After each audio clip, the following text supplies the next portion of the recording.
In a century of steam and steel, one man dared to dream beyond the horizon.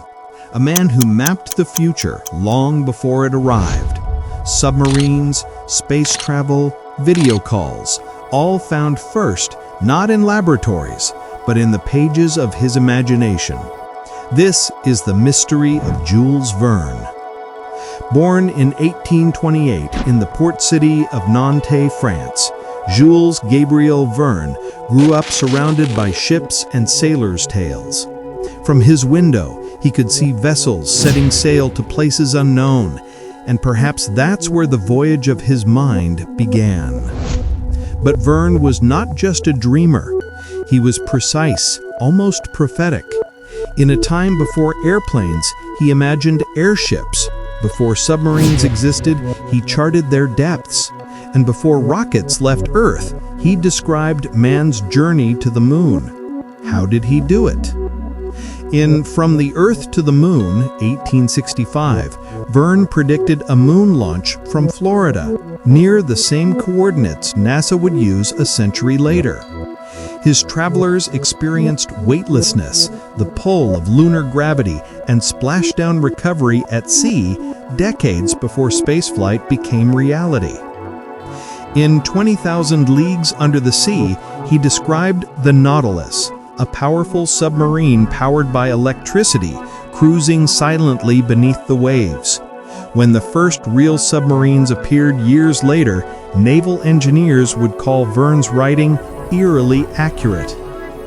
Even in Paris in the 20th century, a novel so futuristic his publisher refused to print it, Verne foresaw skyscrapers of glass and steel, electric cars, fax machines, and a city obsessed with technology. It was shelved and lost for 130 years until rediscovered in 1994. So how could one man foresee so much?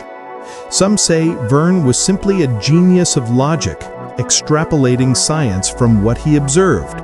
Others believe he had access to classified scientific reports through his connections with explorers and engineers.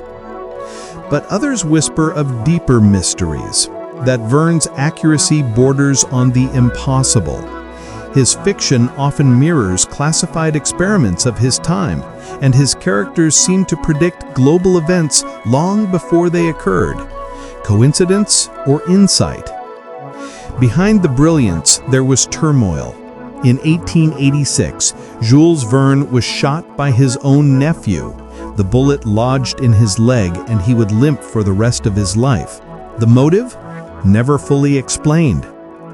After the incident, Verne's stories grew darker, filled with isolation, obsession, and hidden truths.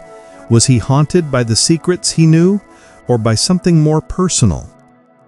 After his death in 1905, hundreds of pages of unpublished notes and incomplete novels were found, filled with sketches of inventions, maps, and coded symbols.